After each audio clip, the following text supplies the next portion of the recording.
Hello everyone, welcome to J sir tutors. So students, आज के इस वीडियो लेक्चर में हम क्वेश्चन नंबर 2 स्टार्ट करेंगे of exercise 3.2 class 10th CBSE class 10th mathematics chapter number 3 that is pair of linear equations in two variables. इसके students, अगर आपको video पसंद आ रही है एंड हमारे चैनल का कंटेंट अच्छा लग रहा है दैन प्लीज़ ज़्यादा से ज़्यादा अपने फ्रेंड्स के साथ में शेयर करिए एंड चैनल को सब्सक्राइब कीजिए। So now starting with question number 2। Question number 2 में देखो यहाँ पर हमें क्या दिया हुआ है students. On comparing the ratios a1/a2, b1/b2 and c1/c2, find out whether the lines representing the following pair of linear equations intersect at a point are parallel or coincident। ठीक है। सो स्टूडेंट्स देखो, अगर a1/a2 ये जो questions है ये start करने के पहले कुछ चीज़ें आप सभी को पता रहनी चाहिए। वो क्या है? देखो, अगर a1/a2 की वैल्यू b1/b2 के इक्वल नहीं है, means a1/a2 is not equal to b1/b2, तो वो लाइंस कैसी होंगी? इंटरसेक्टिंग होंगी। अगर कोई भी लाइंस इंटरसेक्टिंग है तो वो कैसे रहेंगी? कंसिस्टेंट रहेंगी एंड उसके यूनिक सॉल्यूशंस रहेंगे। ठीक है, ये यहाँ पर मैंने अगर लाइन इंटरसेक्टिंग रहेंगी तो वो कंसिस्टेंट रहेंगी एंड उसके यूनिक सॉल्यूशंस रहेंगे। ये मैं यहाँ पर ही क्यों बता रही हूँ? बिकॉज ये चीज़ आपको क्वेश्चन नंबर 3 एंड 4 में फर्दर हेल्प करेगी, इसलिए अभी बता दे रही हूँ कि जो भी इंटरसेक्टिंग लाइन्स होती है, अब इंटरसेक्टिंग लाइन्स कौन सी होंगी? जिसमें a1/a2 not equal to b1/b2 रहेगा। जो ऐसे लीनियर इक्वेशंस जिसमें ऐसे पेयर ऑफ लीनियर इक्वेशंस जिसमें a1/a2 की जो वैल्यू है is not equal to b1/b2, तो वैसे जो लीनियर इक्वेशंस रहेंगे वो कैसे रहेंगे? इंटरसेक्टिंग रहेंगे, मतलब कि वो कैसे है? कंसिस्टेंट है एंड उनका यूनिक सॉल्यूशंस रहेगा।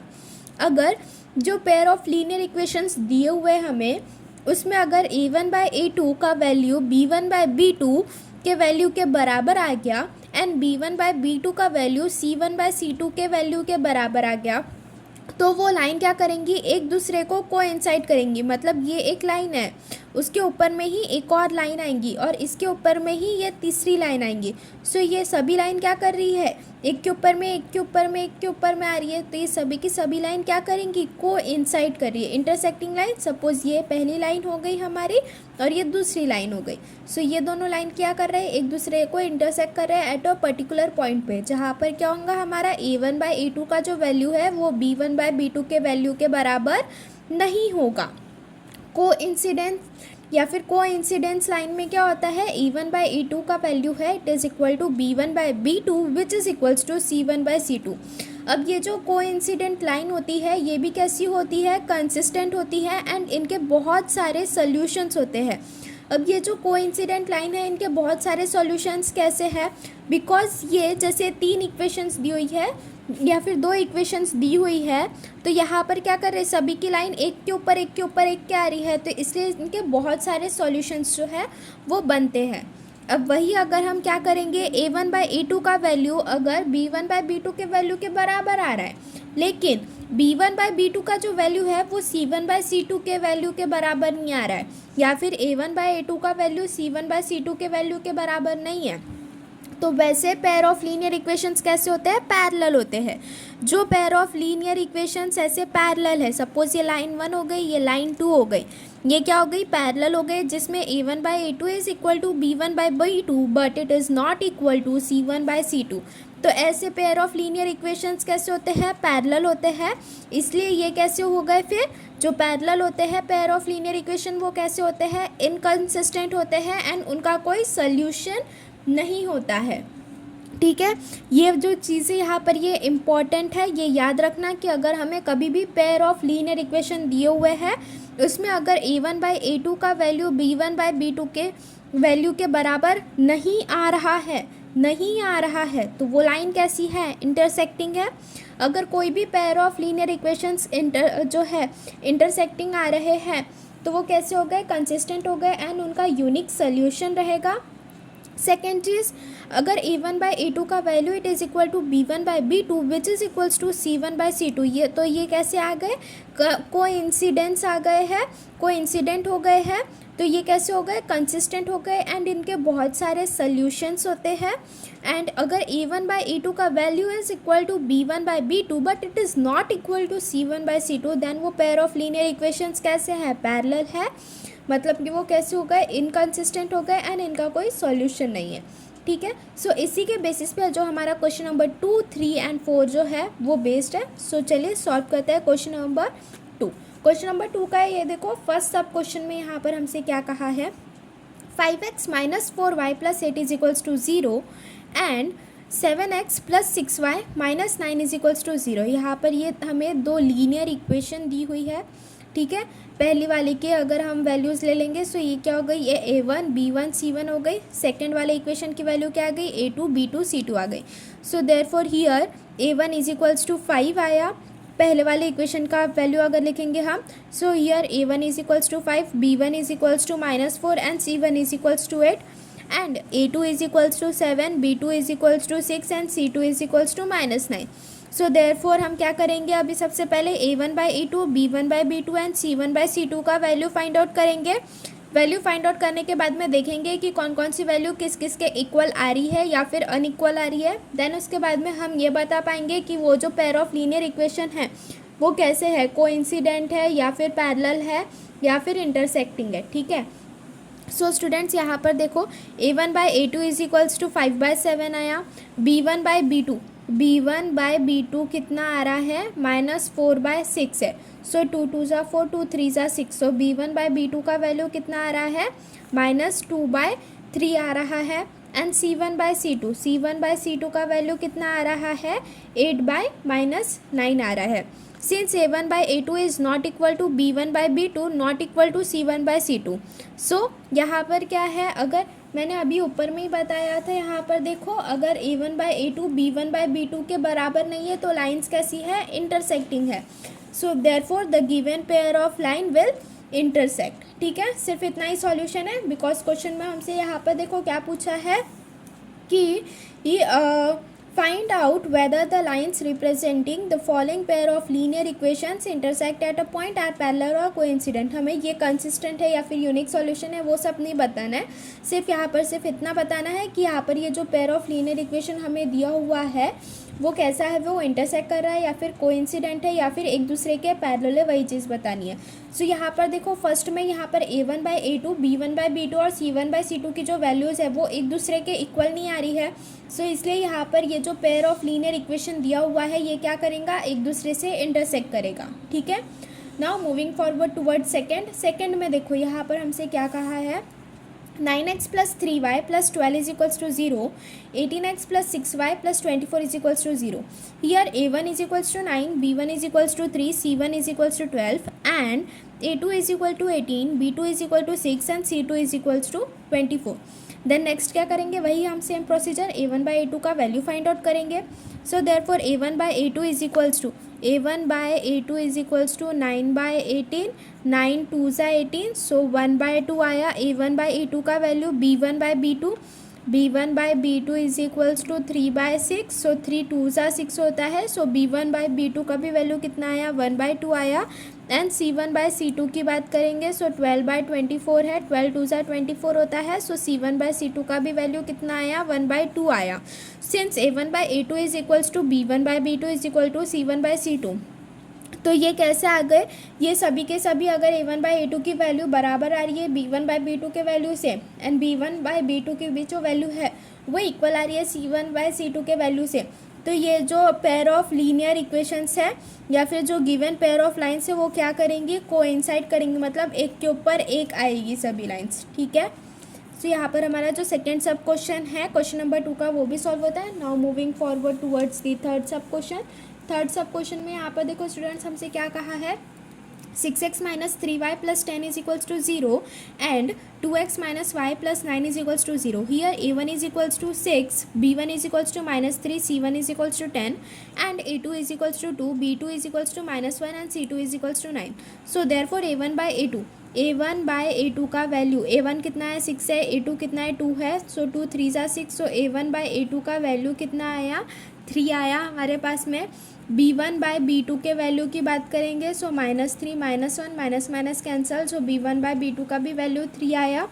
एंड वही अगर हम C1 बाय C2 के वैल्यू की बात करेंगे, सो वो तो 10/9 है। A1 by A2 is equals to 3, B1 by B2 is equals to 3, C1 by C2 is equals to 10/9. Since A1 by A2 is equals to B1 by B2, which is not equal to C1 by C2, so therefore the given pair of linear equations or the given pair of lines are parallel to each other. ठीक है, so students यहाँ पर जो हमारा question number 2 है वो भी पूरा कंप्लीट होता है। ठीक है स्टूडेंट्स, तो यहाँ पर जो हमारा एक्सरसाइज 3.2 का जो क्वेश्चन नंबर 2 है वो कंप्लीट होता है। Now moving forward towards question number 3। Question number 3 में देखो स्टूडेंट्स, यहाँ पर सेम एज इट इज़ हमें क्वेश्चन नंबर 2 के जैसा ही सॉल्व करना है। बस एक्स्ट्रा की चीज़ इसमें यहाँ पर ये है कि ये जो फॉलोइंग लीनियर इक्वेशंस है वो फिर फर्दर कंसिस्टेंट है या फिर इनकन्सिस्टेंट है, हमें ये बताना है। सो देखो, तो सिर्फ जो पैरेलल वाले लीनियर इक्वेशंस रहते हैं वो कैसे होते हैं, इनकन्सिस्टेंट होते हैं, और बाकी के इंटरसेक्टिंग या फिर कोइंसिडेंस वाले जो रहते हैं ये दोनों के दोनों कैसे होते हैं, कंसिस्टेंट होते हैं। इंटरसेक्टिंग वाला जो है वो कंसिस्टेंट होता है एंड उसके यूनिक सॉल्यूशंस होते हैं, एंड कोइंसिडेंस वाले जो लीनियर इक्वेशन रहते हैं वो भी कंसिस्टेंट होते हैं एंड उनके बहुत सारे सॉल्यूशंस होते हैं। पैरेलल वाले जो लीनियर इक्वेशंस है वो कैसे है, इनकन्सिस्टेंट है एंड उनका कोई भी सोल्यूशन नहीं होता। यही सेम चीज़ हमें यहाँ पर क्वेश्चन नंबर 3 में भी बतानी है। On comparing the ratios A1 by A2, B1 by B2 and C1 by C2, find out whether the following pair of linear equation are consistent or inconsistent. So देखो यहाँ पे फर्स्ट सब question 3x plus 2y is equals to 5 and 2x minus 3y is equals to 7 ये दिया हुआ है। फिर further क्या किया हमने, इसे पहले रीअरेंज कर लिया। 3x plus 2y minus 5 is equals to 0 and 2x minus 3y minus 7 is equals to 0. Here A1 is equals to 3, B1 is equals to 2, C1 is equals to minus 5 and A2 is equals to 2, B2 is equal to minus 3, C2 is equals to minus 7. Therefore A1 by A2 का value कितना आया 3/2, B1 by B2 का value कितना आया 2/-3 and C1 by C2 का value कितना आया -5/-7, minus minus cancel, so C1 by C2 का वैल्यू कितना आया 5/7. Since A1 by A2 is not equal to B1 by B2, which is not equal to C1 by C2, so therefore the given pair of linear equations are intersecting. अगर ये जो pair of linear equations है अगर ये intersecting है, मतलब कि ये कैसे हुए, फिर कंसिस्टेंट हुए एंड इनका यूनिक सोल्यूशंस रहेगा। So therefore they are consistent and have unique solution. यहाँ पर देखो लास्ट में ये जो एक सेंटेंस लिखा हुआ है, therefore they are consistent and have unique solution, यही एक लाइन यहाँ पर ऐड करनी है क्वेश्चन नंबर 3 में कि वो कंसिस्टेंट है या इनकन्सिस्टेंट है। बाकी same as it is question number 2 के जैसे सॉल्व करना है। तो स्टूडेंट्स यहाँ पर देखो, जैसे मैंने फर्स्ट सब क्वेश्चन बता दिया है, आगे के भी जो इतने भी सब क्वेश्चंस हैं वो आप पहले खुद से सॉल्व करने का ट्राई कीजिए एंड देन उसके बाद में उसका सॉल्यूशन देखिए। ठीक है, नाउ सेकेंड देखो यहाँ पर हमसे क्या कहा है, 2x minus 3y is equals to 8 and 4x minus 6y is equals to 9 दिया है। सो इसे क्या किया, फर्दर हमने क्या किया, इसे अच्छे से रीअरेंज करके लिखा है।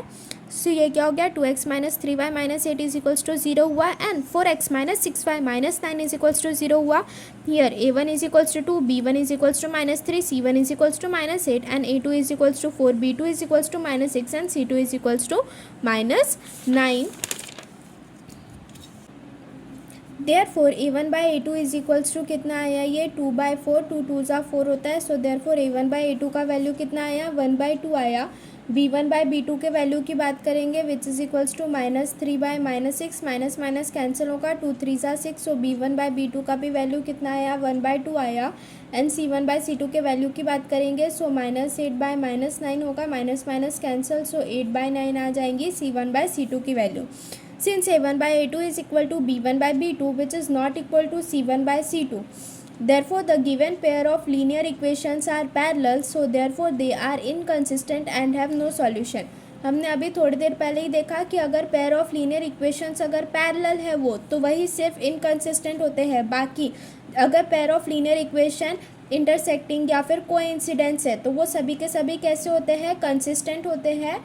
एंड जो इंटरसेक्टिंग वाला होता है उसके यूनिक सॉल्यूशंस होते हैं एंड जो कोइंसिडेंस वाला होता है उसके मैनी सॉल्यूशंस होते हैं। जो पैरेलल वाला होता है वो इनकंसिस्टेंट होता है एंड उसका कोई भी सोल्यूशन नहीं होता है. So therefore the given pair of linear equations are parallel, so therefore they are inconsistent and have no solution. So यहाँ पर जो हमारा सेकंड सब क्वेश्चन है वो भी सॉल्व होता है. Now moving forward towards third सब क्वेश्चन. थर्ड में देखो स्टूडेंट्स, यहाँ पर भी हमें सेम एज इट इज़ वैसे ही करना है.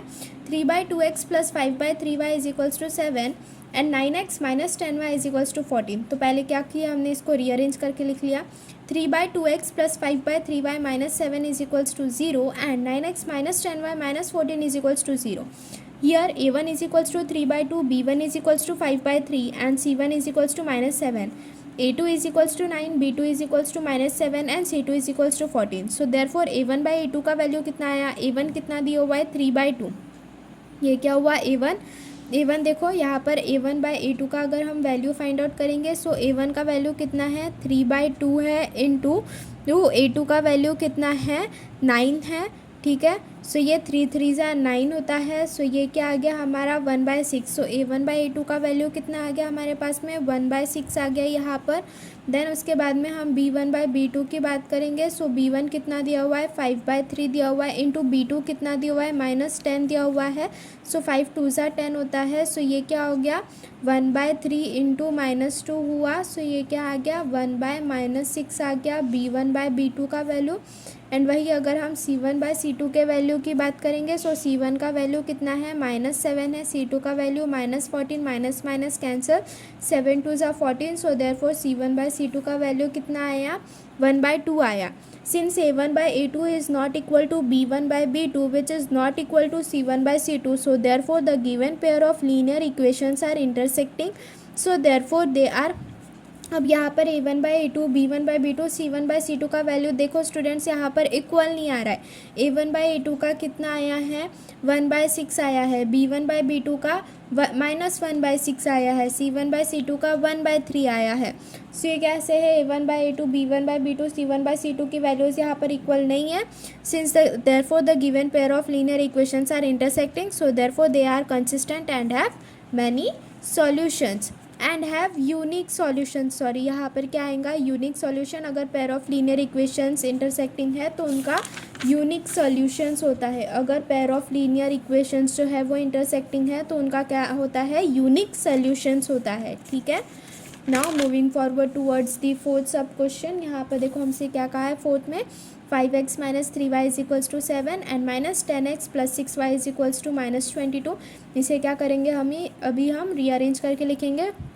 सो ये क्या हुआ 5x minus 3y minus 11 is equals to 0 and -10x plus 6y plus 22 is equals to 0. Here a1 is equals to कितना है 5 है, b1 कितना है -3 है एंड c1 कितना है -11 है एंड a2 का वैल्यू कितना है -10 है, b2 6 है एंड c2 कितना है 22 है. So therefore a1 by a2 is equals to a1 by a2 का अगर हम वैल्यू फाइंड आउट करेंगे, सो 5/-10, 5×2 = 10 होता है. सो -1/2 आया a1 बाई a2 का वैल्यू. वही अगर हम b1 बाई b2 के वैल्यू की बात करेंगे, सो -3/6, सो 3×2 = 6. सो ये क्या आया, ये भी -1/2 आया. एंड वही अगर हम c1 बाई c2 के वैल्यू की बात करेंगे, सो -11/22, 11×2 = 22. सो ये क्या आया -1/2. Since a1 by a2 is equals to b1 by b2 is equals to c1 by c2. अब अगर ये तीनों जो वैल्यूज़ है a1 बाई a2 का वैल्यू, b1 बाई b2 का value and c1 by c2 का वैल्यू अगर इक्वल आ रहा है, तो इसलिए फिर जो पेयर ऑफ लीनियर इक्वेशन है वो कैसे आते हैं, कोइंसिडेंट आते हैं. अगर pair of linear equation coincident है तो वो कैसे होंगे, फिर कंसिस्टेंट होंगे एंड उनके बहुत सारे सॉल्यूशंस होंगे. सो वही लिखा है therefore the given pair of linear equations are coincident, therefore they are consistent and have many solution. Now moving forward towards the last question of our today's lecture, that is for question number 5. Question number 5 में देखो यहाँ पर 5th सब question में क्या दिया हुआ है हमें 4/3x plus 2y is equals to 8 and 2x plus 3y is equals to 12 दिया हुआ है. फर्दर फिर सबसे पहले हमने इसे वही क्या रीअरेंज करके लिखा है.